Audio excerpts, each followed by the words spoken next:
Now, a common trope in comics is a hero and a villain falling in love, a trope that started to become popular thanks to Batman and Catwoman. But Marvel has done it too with Black Cat and Spider-Man.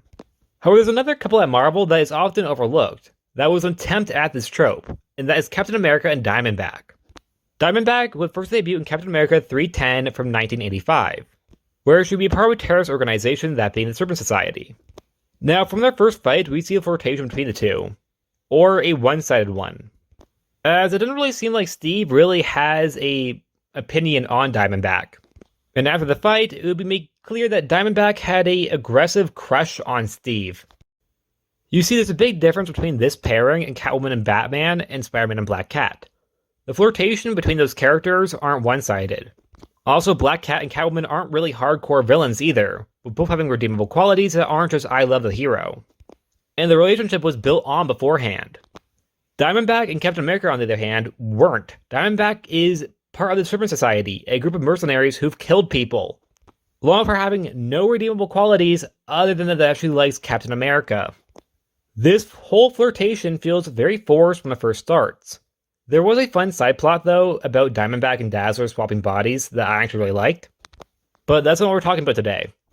When they were restored, Diamondback's personality wouldn't be fleshed out. Instead, she'd just leave the society.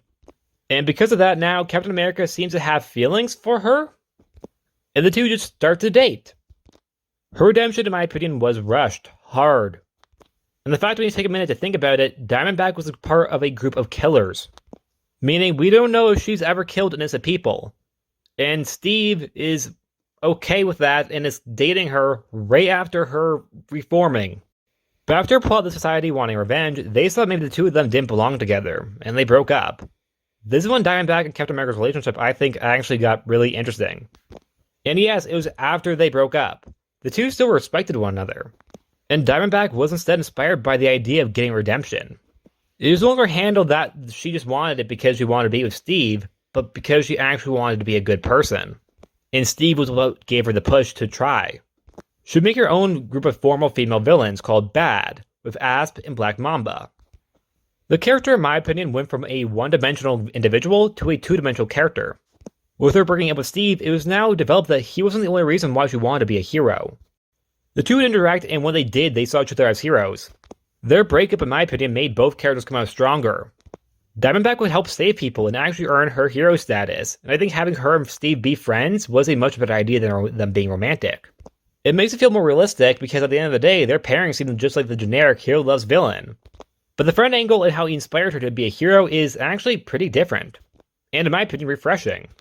The way that they interact and the way that their journey being together and separate connects is, in my opinion, something that feels very interesting. The idea that Diamondback is inspired by Captain America and she cherishes her time with him, but it's not a situation where she's desperately in love with him. She would also side with Captain America during the Civil War. And as of recently, she would be a part of Domino's anti-hero team, which I will admit was a little weird to me because she's not really an anti-hero, she's more of a hero.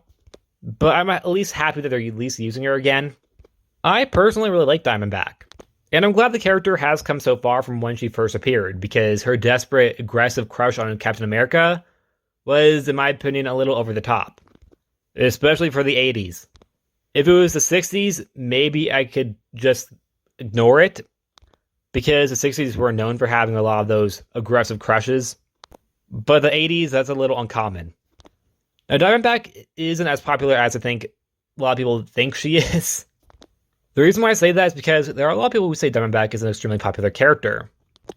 But unfortunately, I don't think she really is due to the fact that she's not in the MCU. Or any animated shows, other than the anime ones. Which in my opinion is unfortunate. But maybe she could work in the MCU. However, Steve would likely be swapped out by Sam Wilson or Bucky Barnes. But I think it could work. Also, she has these diamond, bombs she throws, which I think could be very cinematic. And that's it. Like always, please like, subscribe, and I'll see you guys next time. Bye.